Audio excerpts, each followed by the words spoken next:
What's up, everybody, and welcome back to Let's Talk Jets Radio, the fan series. This is your host, Tyson Roush, and this is all about the fans. All we do is talk about the current, the past, the future, the good, the bad, the negative, the ugly, and that's it, man. It's just all Jets talk, real, unfiltered, uncensored, the way I love it.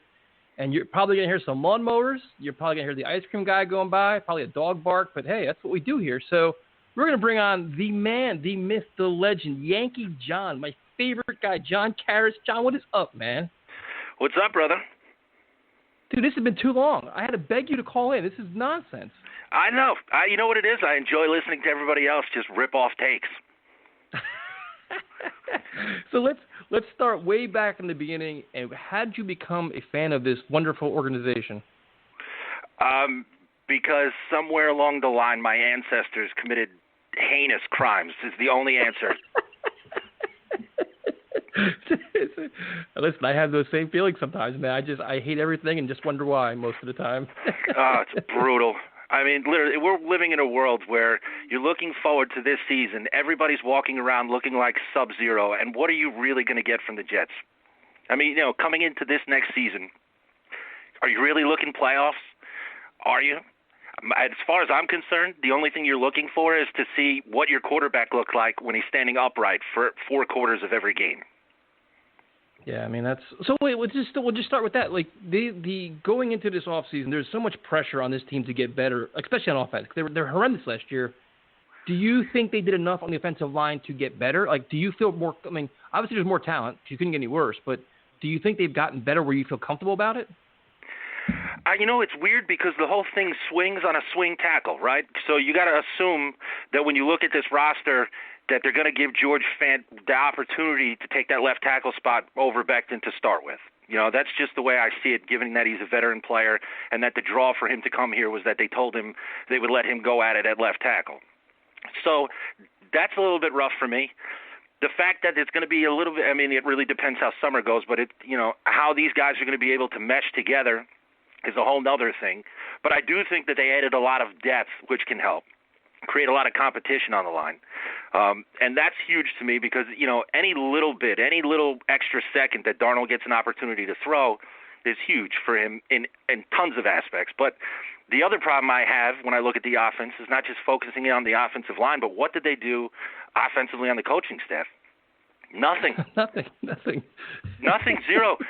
They went in and looked at everything and was like, looks great, let's keep everybody. Could you imagine watching last season and going, oh, well, I think it's crazy. You know what it is? People build narratives, and they build them up because they only want to insert and take out the variables that work for them. But when you really look at it over the entire season, somebody on this offensive coaching staff should have been replaced. Yep. Dude, I could not agree more. Dude, that was my biggest pet peeve where it's like Gase likes to preach accountability. The Jets, as an organization, we hold everybody accountable. Okay, you had the worst offense in football last year. At times where your offensive line looked like they were like in high school. Like they never saw the game of football before, and nobody got fired because what? You ended the season 6-2? Why? Because you beat the Buffalo Bills week 17. It's a second-string team, which you almost lost that game. Like that game was. But dude, they put themselves on the back for it. Like, brutal. how the fuck do you not fire somebody? Like, how do you sell us that everything is good? And because they went 6-2. Like that 6-2 was almost. It's just. It's crazy, ridiculous. Dude. It's ridiculous because our offensive coordinator is Frodo from Lord of the Rings. Our head coach is supposed to be an offensive genius, but everyone only wants to throw him 2 things. One, he made it to the playoffs and got booted out with Miami. And the other thing is that at some point in time, him and Peyton Manning crossed paths. Let me tell you something. If Eric Mangini, let's say, had crossed paths with Peyton Manning, he would be considered an offensive genius. Come on. This is ridiculous. It's a consistent thing over and over again where you just want to not point the finger where it needs to be pointed. And you know why? Because the accountability, like you're talking about, doesn't come from up top. I know that in certain areas you have different ways that people report as far as GMs and head coaches. But look at the ways in which teams that do that produce, and they don't produce well regularly. You have the blind leading the blind. You have the Johnsons. All right? I'll put it this way, Tyson. You ever been in the supermarket, right? You ever go to the supermarket and you need something, who knows what, chicken nuggets, frozen vegetables, I don't know, but you go down the frozen aisle And there's always that one idiot who's opening every freaking one of them, closing them, and fogging the windows so you can't see through, right? Yep. That's exactly what this organization is doing. And by the time that they get to where they want to be and figure out what's actually the freezer case they need to get at, it could be one of two things expiring. Either this head coach, which, great, that'll just set us back, or two, the worst case scenario, our quarterback and his rookie contract expiring. It's ridiculous. No, dude, you're dealing. I could not agree with you more. It starts with ownership. It goes down to the coach, and then we're here with Sam, and it's like, all right, you try to fix the offensive line, whatever. I think they did. I mean, they have to get better. I mean, Becton's a beast. They have some journeyman guys they brought in. There's some positivity there. But then you look at the wide receivers, and I kind of wanted to bring Robbie back. You get Mims, but, do they have enough at wide receiver to make this offense go, or is it even more pressure on Sam to make them better? I mean, the first thing I need to do is let this sound come over. Now that I have the beer open, the second thing is that wide receivers should have been just as. Now look, I look at it this way with the way that it was approached. I know he decided that he only had enough, and he being Joe Douglas, he only had enough resources to realistically decide that he was going to devote himself to one or the other side. It was either going to be offensive line or he was going to go heavy with wide receiver. And clearly, you would rather him go first offensive line. Now, why this is dumb is because had they, like the Bills did for Allen a year before, addressed that offensive line in an offseason, we would, as an organization, be at a place where we could have addressed wide receiver, but here we are. So now, when you look at this wide receiver group, you have to say it honestly. Perriman is a guy who was a first-round pick who really hasn't done anything up until the end of the last season with an offensive-minded head coach who is an offensive genius and who pumps passes down the field, which would definitely pad some of his stats. Then you have to say, well, what else is there? Okay, you have Crowder. Was Crowder consistent? Yes, Crowder is a consistent weapon at wide receiver. But it puts a lot of pressure on a rookie who was drafted in the second round in Mims to produce, because these guys are going to need something to help open up their roots. Yep. No doubt. Dude, no doubt at all. This is my biggest fear, and it's like, what the defenses are going to do. They're going to try to stop Le'Veon Bell, stop the running game, just stack the lot, say, what, Sam beat us. Can these receivers do it? Can they do it consistently enough? And what happens if they don't? It's just it's concerning. Then it's like, all right, then it's like, and the notion I kept getting everybody hearing is saying, listen, we got Herndon back, we got Griffin. Okay, well, listen, that's great. They have a lot to. Herndon's got a lot to prove. First of all, staying on the field, that's the first thing. But right. It's like, it's just, it's concerning. And then you look at like how they use Bell. You have Frank Gore. Now they're talking to Devontae Freeman. Like, I don't know. I just don't understand what they're doing there. But it's there. This offense, man, I'm just going to try to stay positive because we have to, and I already had a couple beers. But it's just like, man, no, let it out. It's brutal. It's absolutely brutal. It's ridiculous.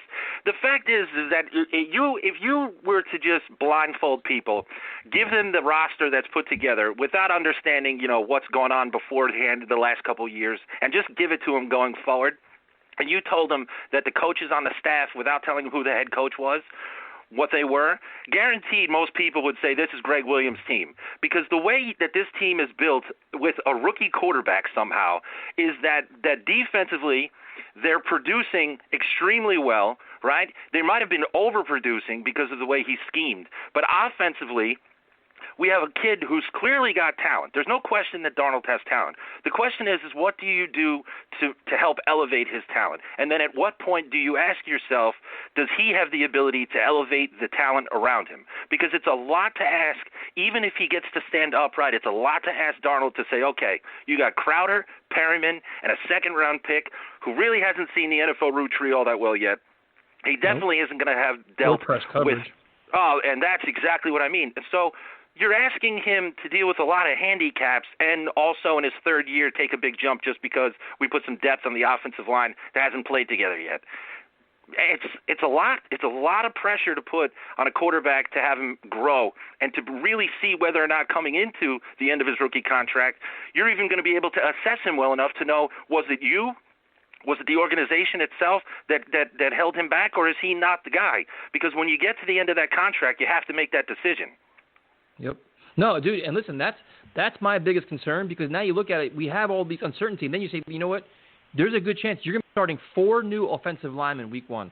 Talk about a scary proposition there. It's like, all right, how long to get this line to gel? How long to get them all in sync? Is it going to take them 3 weeks, which against 3 very good defenses, where he get his ass beat again, then we see Sam seeing ghosts and all this other nonsense? Or can Gase get them up to speed week 1? There's all these moving parts where it's like, you know, like as fans, we want to be positive, and it's like everything is great, everything is good. And once that dust dies down a little bit, you're like, all right, there's some legitimate concerns where we got to be like, we got to hope a lot of things go in our favor, because if not, we're going to go into next year with maybe Sam saying, okay, is this a make or break year for Sam, because it's 3 years and we're not really sure what's going on. And that's the biggest crime. And Boomer Esiason said it today. Dan Orlovsky said it today. Chris Sims said it today. Listen, you know, Josh Allen is in such a better situation with the Bills because they're building around him the right way, and they're coached the right way, and their organization is doing shit the right way. And the Jets are they're like a year behind or a year and a half behind with this. Easily. If you look at what the Bills went out and did last offseason with Allen, they gave him consistent wide receivers who were not going to break the top off of anybody. You weren't going to get anything mind-blowing, but they could hang, and as a unit, as a wide receiver core, they could produce to where he could move the ball down the field, because they had, you know, some sure-handed guys, solid route runners. But they addressed the offensive line knowing that going forward they were going to use their chips to get him playmakers. With Darnold, somehow what we did was go, look, we're really not even sure what we're trying to do, but we know we got this quarterback. So we're going to try and say, well, all right, we'll get him Le'Veon Bell, not address the fact that the offensive line, that the type of running back Bell is predicated on being, is one that needs to make sure that he has time to see, make cuts, and hit the hole. They never did that.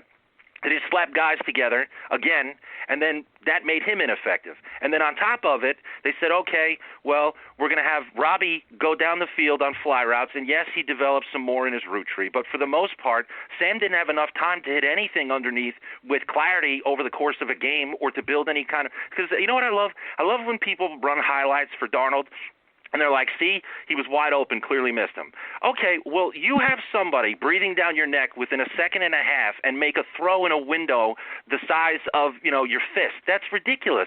How is he supposed to elevate his game with all of these things handicapping him and the people responsible for fixing that inept? I mean, he's playing against New England seeing ghosts, but why is he seeing ghosts? Because they're running empty sets against a team running a zero blitz at his face.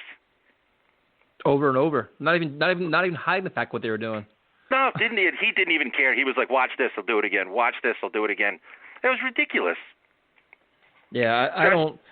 It drives me insane, dude. Like I don't like. There's certain things like I don't understand that I'm hoping will be different this year. Like you look at like why aren't they rolling Sam out? Why aren't they doing this? Why aren't they? And it's like it doesn't make any sense. And the litany of excuses that were used last year are all gone this year, because now this is year 2 of your offense. This is a better offensive line. This is all these different things have changed. These are supposedly the guys that you wanted, whether it's Mims or Perryman or Frank Gore or God knows who else you're going to bring in here. So it's like this. Your excuses are gone now. Like this has to be a significantly better offense, and Sam has to play better. And the pressure's on Gase, dude. Like there's pressure on Sam to get better in year 3. I understand all that, but dude, Gase has all his excuses are gone, dude. Like they're just gone. Like this is the year to do it. Don't you think? No, it's just it's 100% right. But like even those things you're dropping in there, you could put each one of those on a further microscope and even just start to extrapolate off there. Let's just say, right, that the rumors were that the Jets are in on Freeman, on top of having signed Gore, on top of having drafted Perrine, on top of paying Le'Veon what they pay him. Right? That's not counting everyone at the position. That's just that right there. Exactly what the hell are you doing with the position? What's the goal? I don't know. I mean, none of them are the same. Not one of those running backs are the same, which means that your scheme would have to change based on every one of them when they're put in the game. Now, granted, if you're looking to keep someone off balance and have different formations, yeah, that works well. But when you're paying Le'Veon Bell the amount you're paying him, and you're going to give Frank Gore the money for this year, and you drafted Perrine, how are you developing Perrine behind Bell with Gore? Because you know that Gore is going to take a ton of carries. Yep. So what'd you do? You drafted a wide receiver running back? What the hell were you doing? Watch them. I'm already predicting it. They're going to sign Freeman, the Freeman, Gore, Josh Adams, and they'll try to trade Bell. Watch. They'll do some shit like that. What? Oh, 100% believe that, man. Are you kidding? Absolutely. There's no reason why they wouldn't, because all you got to do is spin the wheel, have it land on bankrupt, and right above it is somebody wearing something that says Jets. Every time that they go about how they're going to come into a season, it's always flooding it with nonsense instead of making it gel into an area where it makes sense. I mean, look, I love the fact offensively that they address the offensive line. A year and a half, year late, okay, but did it happen? Yes. Will that help Darnold somewhat? Yes. But he's still got to have somebody get open. He's still got to have an offensive scheme that allows teams to believe that Darnold could be going anywhere with the ball. And what I saw last year was none of that. I just saw him in certain moments make plays that would be very tough for most quarterbacks to make, and then they shined. But I didn't see anything where it felt like he was comfortable in any game all four quarters that he actually played in. No, dude, I completely agree. And it's weird. Their strategy is so weird because right now I'd be like, all right, they should be looking at wide receiver. They should be looking at edge rusher. You could look like we're looking at a running back now. I'm just like, all right, I'm not understanding the whole logic behind all this stuff. But then, John, looking at the defense, what do you? I mean, they got a lot of good value, man. They got Poole. They got Jordan Jenkins back. They improved the secondary with a lot of veteran guys. They got rid of Tremaine Johnson, which is Dow Roberts, which is good. What are your thoughts on this defense, man? I think that defensively, they addressed everything really well. And I think that part of when you look at the defense, which is, it's going to be beaten over our heads to hear and read this over and over again, so I'll just be the other idiot who repeats it, but it's how many people were injured that if they're healthy this season coming back, how much more of an impact a defense that statistically produced very well could even take another jump. I think that when you look at the fact that they're obviously hoping that Quinnen makes a jump this year. I know that the Jordan Jenkins thing, for me, I love Jordan Jenkins. I think he's a workhorse, always have. But he's also produced more each year statistically, especially in the area that we care about, like sacks. Yep. I think that defensive, line has solid leadership like it has been in McClendon, and I also think that behind there you've gotten some guys who've done some things quietly who kind of people wrote off towards the beginning of the season. Guys like Nathan Shepard. I know adding Jabari in this is going to help because he was pretty productive at Florida. I think that what they did in the secondary was really good, because they put a lot of depth there. They might have gotten a steal in Bryce Hall. I know Desir is going to be a huge upgrade over what was on the outside. And we still got Poole back, like you said. Ashton Davis, another guy, a guy who I don't think is locked in at playing safety. I think that that's a guy he's probably going to be moved around a lot back there. I think you got a lot of talent across the board defensively for them to do well. The problem is can that defense handle being on the field every 5 seconds? And that's been a problem for us for forever. Dude, that's we share the same brain, dude. Because I'm like, you know what? The offense has to get better at so many things, including time of possession. They've got to put together drives where the defense gives you the ball in favorable position. You don't give it right back to them in 3 minutes. And right. I mean, that's the big. But I agree. I think I was kind of hard on Quinnen Williams. I didn't want him. That's probably why. But he's got to get better this year. If he gets better, up the middle, the Jets defense is phenomenal, especially if C.J. Mosley comes back. But they signed 35 middle linebackers, so if he doesn't come back healthy, they have 30 more to replace him with. But up the middle, they're good. On the outside, you have Terrell Basham. You have guys they have an overall good unit. They're going to play hard. They're going to be very well coached, and they're going to be creative. So it's there you feel comfortable. But then, John, if you look at the whole team as just a one big molded unit, can they compete with the Buffalo Bills for the division? I mean, your heart wants to say that given the fact that this team defensively should be able to hang in there with the Bills, you want to believe that something happens where Gase actually performs this offensive guru that he's been entitled with this entire time and puts together a scheme where supposedly he schemes every week. I see the same BS scheme week in and week out, and it's just called Lost.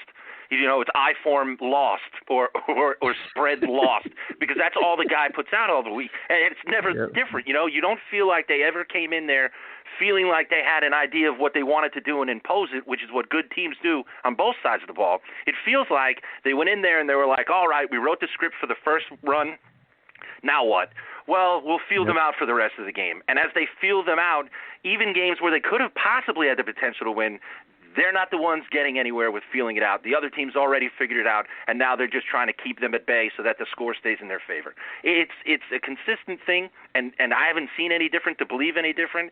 So I have to believe that if you're being honest right now, unless something amazing happens offensively for this team, I don't see how you could be honest with yourself and say, yeah, they're going to hang with the Bills. Because the Bills are stout on both sides of the ball. I mean, legitimately, the only thing that could go bad for the Bills is if Allen legitimately falls apart. If he just can't get the accuracy together and the stuff on tape catches up to him. Outside of that, there really isn't anything that you're going to look at the Bills and go, yeah, no, that team, clearly we could wipe the floor with them. I don't believe you could walk in to Buffalo or have them come here and just run them over. I don't see it. Sorry, especially now that they've gotten more talented.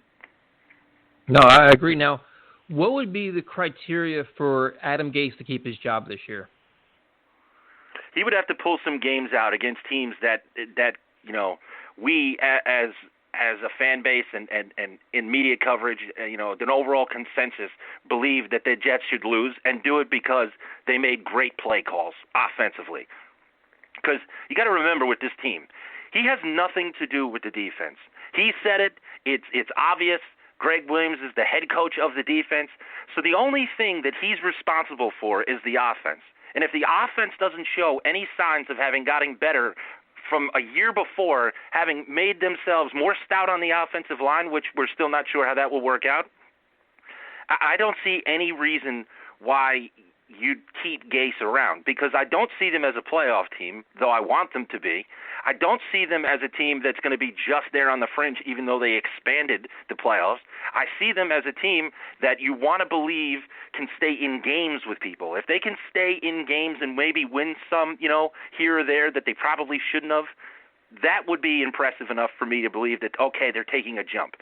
Outside of that, why the hell would you keep Gase? Yeah, I don't know why you hire Gase after watching him coach in Miami. I can't understand it. Dude, I agree. I'm going to put I'm drinking the Kool-Aid, I'm drinking the beer. I'm like, you know what? We got to just hope that he can get Sam Darnold and this offense playing better, just, keeping Sam safe, letting him flourish. And that's my goal. I have a funny feeling he's coming back next year. I think Gase is coming back because they already have the built-in excuses for him. So I'm just hoping that somehow they find a way to get this and they prove us all wrong. Because at the end of the day, we want to win.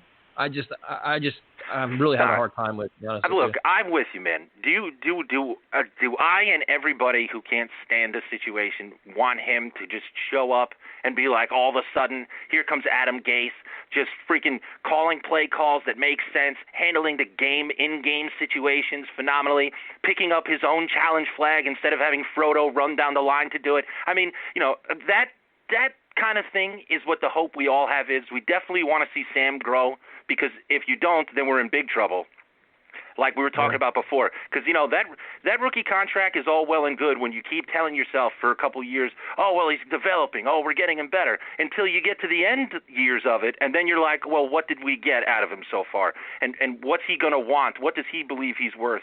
Is he talented enough to go somewhere else where the head coach understands what they're doing and then flourish? Because that could be a problem. There's a lot of things involved in that, but,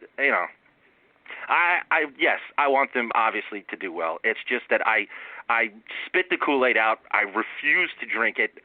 There's been too much misery consistently, too much, the mishandling of things, and ultimately, if Joe Douglas is worth his weight as a GM, he will be the reason why, if Gase cannot produce enough to show across the board that he's the guy for this job, he should be the reason. He should walk into the Johnson's office, sit down and say, look, I know I've had a relationship with this guy, but this isn't working out. It's not working out across the board, and we need to go a different direction. Well said. And he signed a contract long enough to be able to do that, to have the guts to make that decision, because, I understand he's trying to fix some things that aren't his fault in the first place, but what would be his fault is having signed on here, watch 2 years of trash, and then keep it around a third. Yep. No, and then set back Sam even further. Right. It's just, you can't get angry enough. You just can't, because every time you think about it, you just get, angrier. So let's go to some, John, let's do some happy things now, man. You've been a fan a long time. Who's some of your favorite players, man? Like all-time favorite players? All-time favorite players definitely would be, obviously you got your Corbetts, your Curtis Martins, you got your Toons, but I like the ones that maybe, I've always loved Kerry Rhodes as a player. I thought he was one of the most underrated Jets players of all time. I've met the guy in the years at Hofstra. He's been always a good guy. But I always thought he was underrated as a player. I thought if you stacked him up across the board at his position and how he played the game, no matter which avenue you choose to do it, he's always up there. He always played extremely well. And then he would be one. I like some underrated guys, I've always, in the past few years, have loved Rontez Miles. I love the fact that guy's a lunch pail guy on special teams who makes an impact and has made an impact. I used to love Curley, when he was around. I thought he gave a lot to, a team around him that probably didn't offer him as much as it could have during his prime years. Bilal, of course, Bilal Powell, that whole run of AFC championships had some great players. Unfortunately, though, a lot of those players were inserts and not guys who were around other than, some of the draft picks we've had. Yeah. But, when you look back on it, a lot of the big impacts were guys that were brought in around what was there. It was just pieced together well by Tannenbaum, But that's true. It is, and that's a whole other thing that drives me nuts. Look, we could talk about Gase. I don't give Rex any more credit, honestly, because I've always felt that all he did was take a team that Mangini put right up to the point it could have been good, and then the Johnsons were like, yeah, you don't make enough headlines for us. We're trying to appeal to a certain genre and marketplace and demographic. Here's Rex Ryan. He'll curse, spit, say whatever you want, but then tank all the talent that was put together during those years. Because you got to remember, if Brett Favre doesn't force himself into that game, there's a chance maybe they do win that game. Maybe they do go to the playoffs. And then what do? Then they couldn't fire Mangini. And, the situation had been right for him. He'd been around and it worked. I always will love Eric Mangini for the time he had here. I thought he did an unbelievable job, especially because he was a big part in those drafts.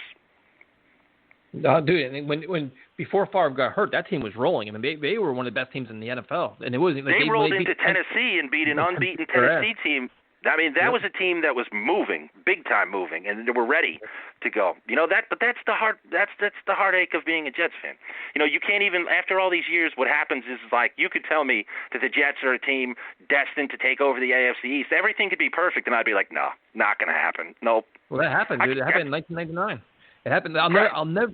The 1 year, and I knew better. But I'm like, this is the year. Like they came off that disappointing championship game to the Broncos, which I was devastated for like 3 weeks. And I'm like, this is the year. We were tailgating. We were fired up. I'm like, this is a Super Bowl bound team, 12-4, 13-3. Here we come. Nothing's going to stop us. We didn't get through the first half. Just like, right. You got to be kidding me. I'm like, I'm never going to assume. Like, you just got to see it actually happen now. Right. I mean, look, you know what it is with this damn team? Every time something seems like it's going right, it's like a magic trick. It's like David Copperfield is just doing the Jets in front of you. He's like, stare at my left hand. And then meanwhile you do that, on the right hand, they're doing something egregiously wrong that will undermine that and then end up being nothing. Yep. So wait, so what are your favorite games? Some of your favorite memories for this team, man? Like, do you have any ones that stick out to you? I mean, yes, some of the 98 season, growing up, there was definitely some good games in the 80s. I know, you know what one stands out to me, and I just laugh? I'll never forget when we were playing the Eagles. Can't remember what year it was. And Pennington's at quarterback. Schottenheimer's calling the plays. Coles is on the outside. And they get down to the one against the Eagles wearing the Titans throwbacks. And they go for consecutive QB sneaks that don't work. Over and over and over again. And you know why I love that one? Because I was just so upset I laughed. Like it always reminds me, that was a culmination right there moment. That was being like, yep, I'm a Jets fan. Because I just couldn't believe it. I'm like, Pennington of all quarterbacks, we're just going to run in there and consistently try and hammer it in. It didn't work. And then they go to one fade in the end zone to Coles for nothing. Yep. I remember, how about this one? I think it was a New Year's Day game, right? We're set up to be able to draft Reggie Bush, but we're playing the Bills at home, and I'm stupid enough to be there in a losing season again. And and Justin Miller, I'm pretty sure, runs it back for a touchdown to win the game and take us away from being able to draft Reggie Bush in that slot. I was there too. I remember sitting there just like, only this team. Do you know how many games they've won when they shouldn't have that have cost them draft positions and shots at so many great players? It's like the Jets can't win the meaningful ones, but the meaningless games, they kick ass, man. They are just the games they're supposed to lose, they have no problem winning those games. Yeah, I mean, you know what was a pretty amazing game was that first 9/11 anniversary game. And I know it gets talked about a lot, but I don't think it gets talked about enough what it was like to be there, because rolling in with the helicopters over the top, them running dogs up, and down anything that was a Winnebago or an oversized truck or a bus. Get out of our car. Yep.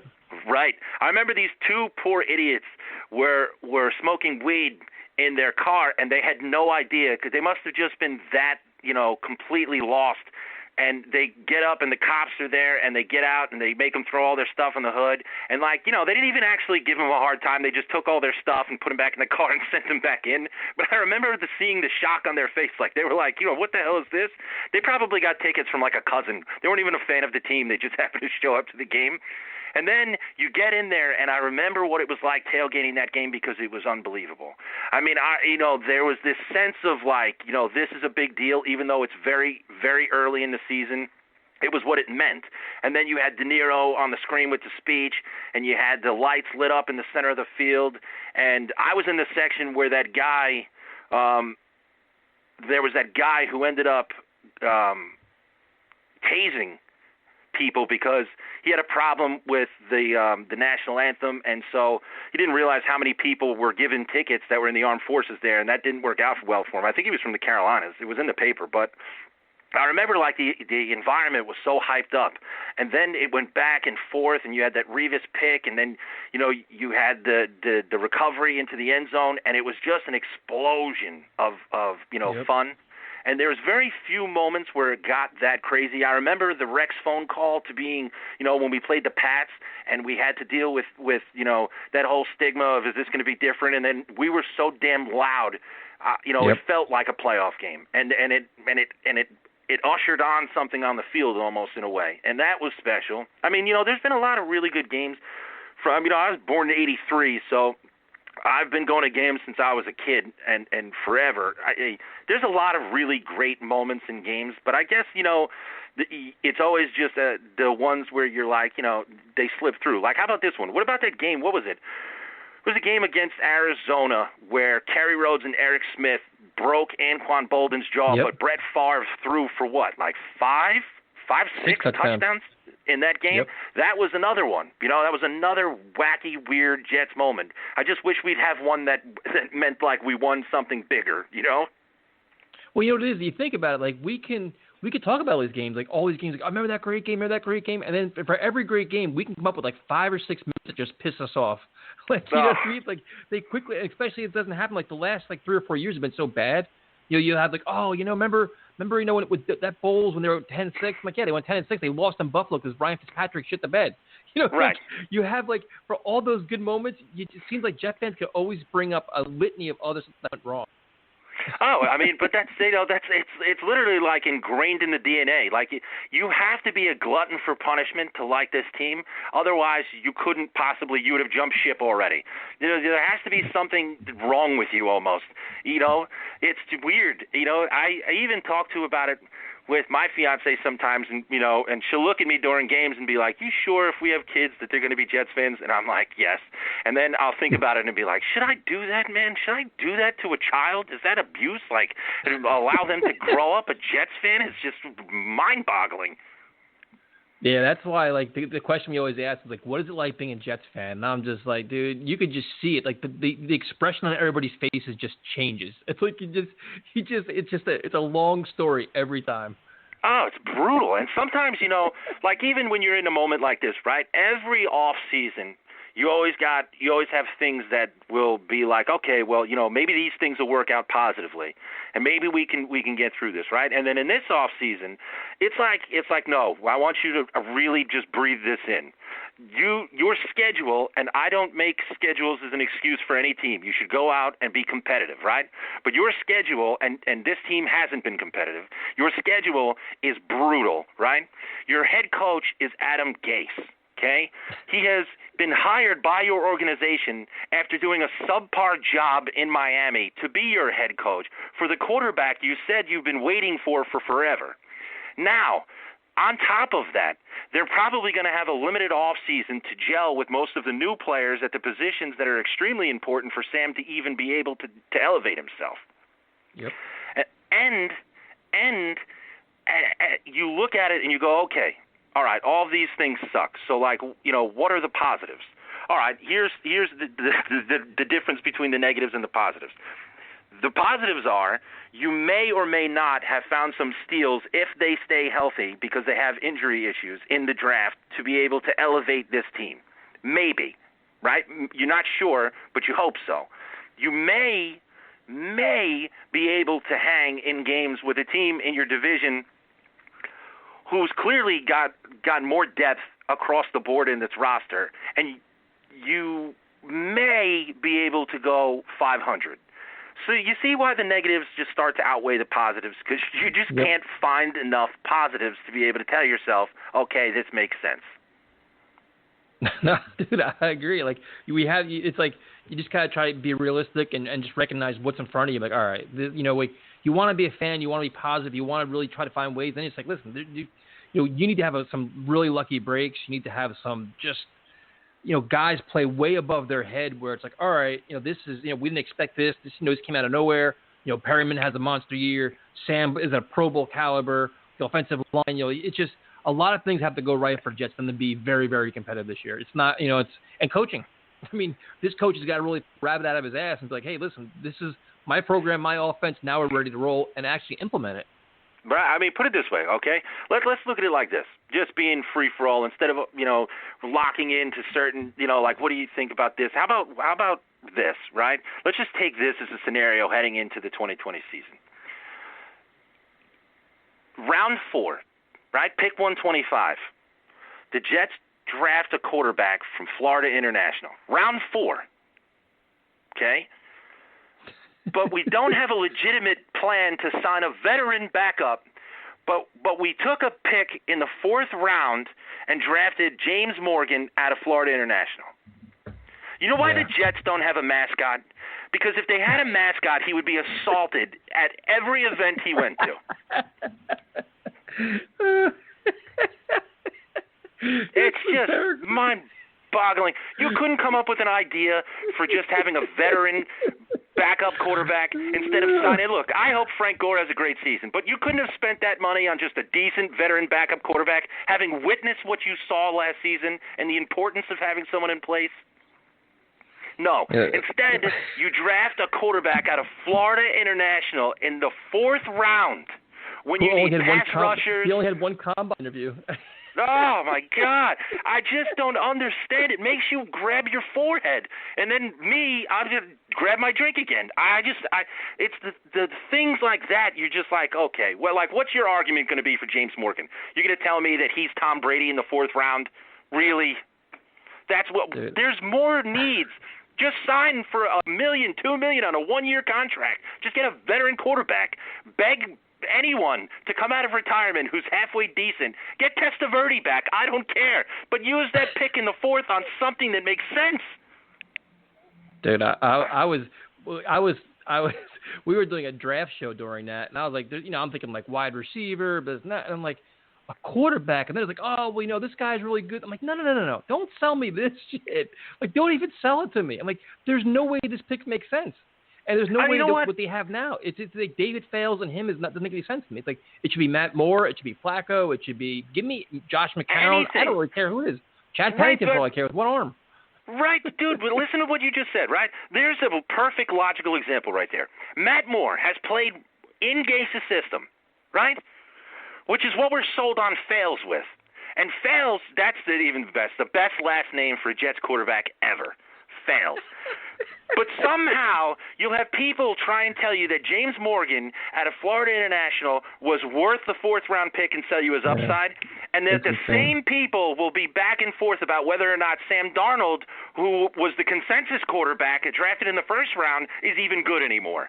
But no, James Morgan. This is our fallback plan. We'll get James Morgan, who isn't even close to a polished prospect, and then we'll have him end up taking over the reins when everything falls apart. Great. Just go with fails because it'll meet the situation perfectly. Yeah, I don't understand. Like, I'm just gonna let it. I'm gonna give them until training camp to figure out what they're gonna do with that. But right now, I didn't understand the pick. I don't understand their handling of the backup quarterback spot because they keep telling me, well, we brought Frank Gore in because he's a good mentor and he's this, he's that. Well, that's great for the running backs, which I don't think Le'Veon Bell needs a mentor, but whatever. What about Sam Darnold here? He doesn't have a quarterback coach and he doesn't have a veteran backup. Like, because of ego, brother. That is why. The most important player on your team. Somebody. The most important player on the team. He should have a quarterback coach and a veteran quarterback that he can rely on heavily to get through this offense and get through the NFL. Like, it doesn't make any sense. Dude, you couldn't be more right. It's ego. Gase doesn't want someone getting in between him and Darnold because he knows that the only reason Gase took this job was because guaranteed it was a team who was dumb enough to pay him, number one. And then based off of it being a team dumb enough to pay him, it also had a promising young quarterback that could maybe dig him out of his own holes. And that's what he's carrying himself on.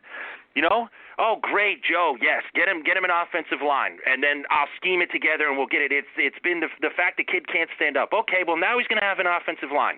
Are you going to put together a polished run game scheme? Because you are an offensive coordinator, right?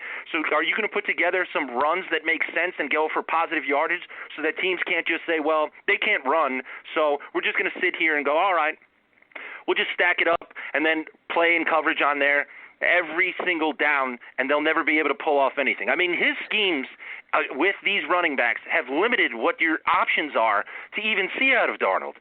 Who's going to believe play action when you just ran for -3 yards on first down? It's just, oh, God, this is great. This is so good, man. Oh, my God. I've been waiting for this. This is you're right in my wheelhouse. It's just brutal. You know, what's it like when you're like, you know, when you feel like almost like, you know, you're happy about Becton, but you want to hope that he can really put it together at that position because it's tough, right? You like Mims because Mims honestly did put together a career where in college you saw some flashes and he does have some decent size. And Ashton Davis really could be a great player. Same thing with Jabari and you know, you hope that they can become something. But in the back of my head, some reason, I'm like, man, I'm glad we got that punter in the 6th round because we needed a punter just desperately.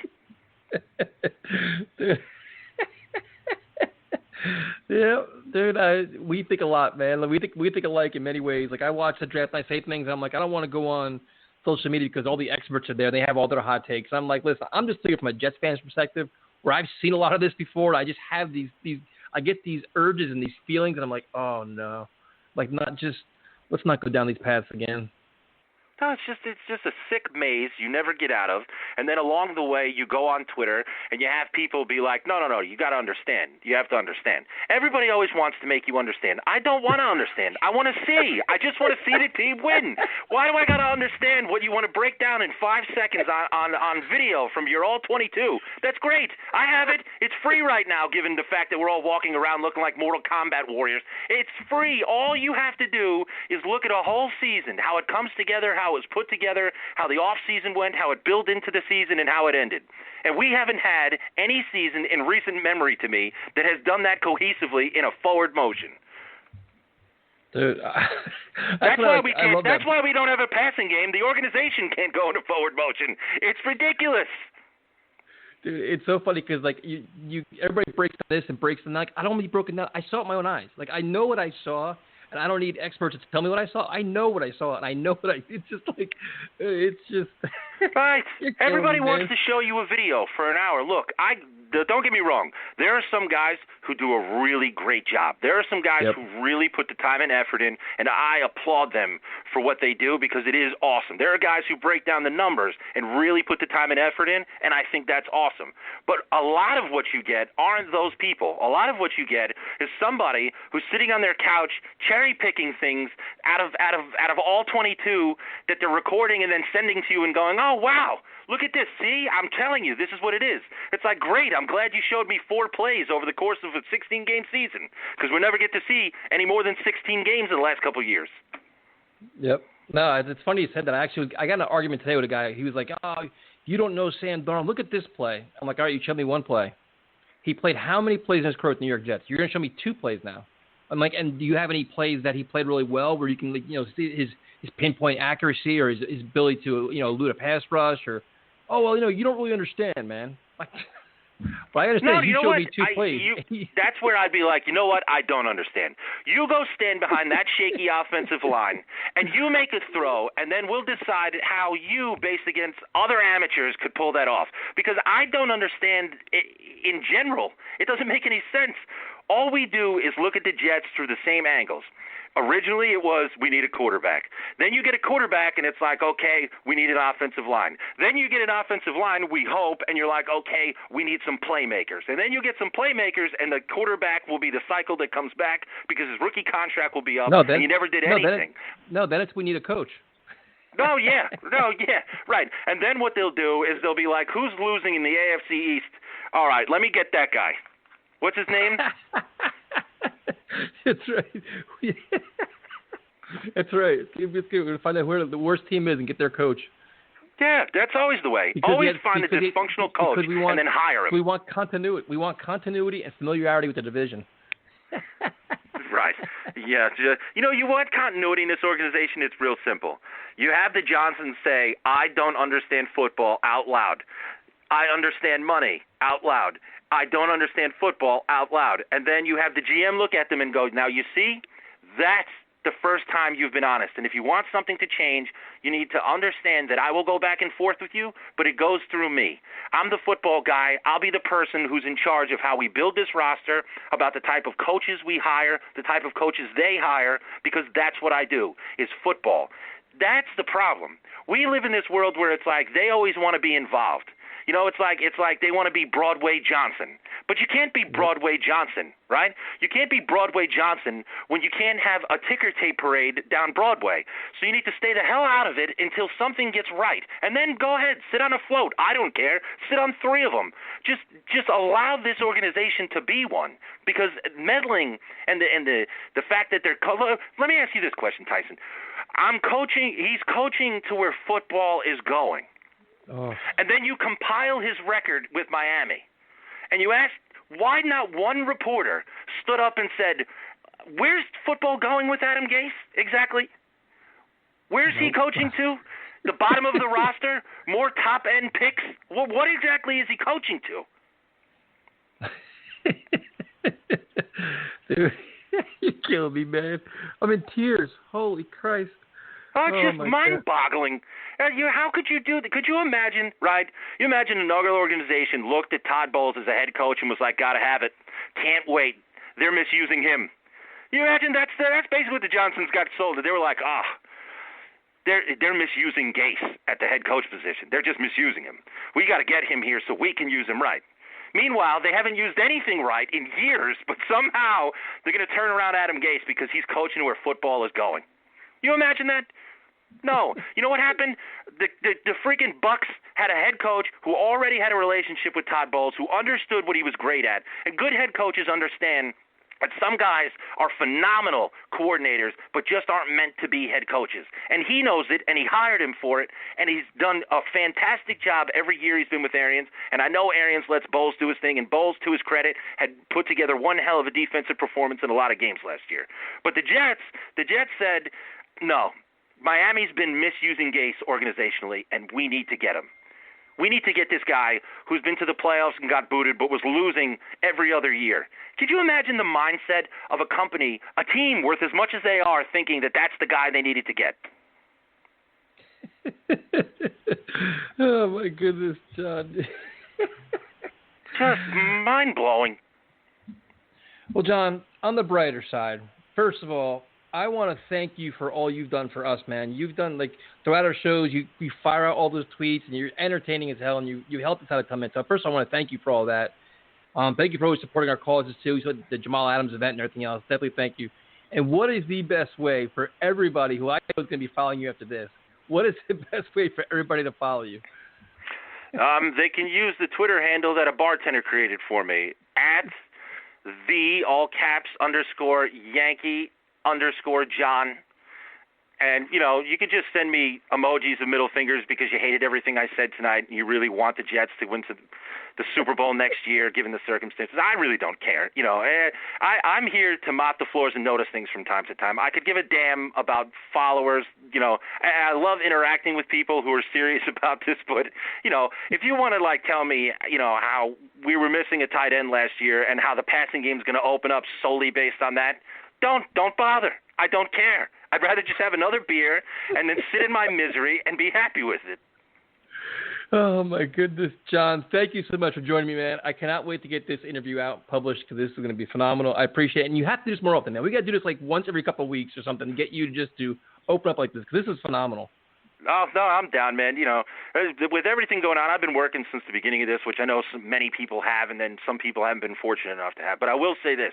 If I'm going to finish this on anything, make sure if you have to give, you give. If you got a local food bank, if you got, a place where you can drop clothing boxes, if you can do anything to help somebody in your community, do it. If you have enough to help somebody in another community, do it.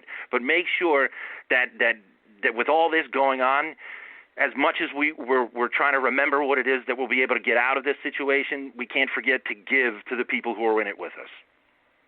Very well said, man. John, thank you so much. Be safe, and I will talk to you very, very soon. You too, brother. Have a good night. You too, buddy. All right, John Karaus, the Yankee John. That is phenomenal radio. That is amazing stuff right there. So thank you guys for listening, and we will talk to you next time.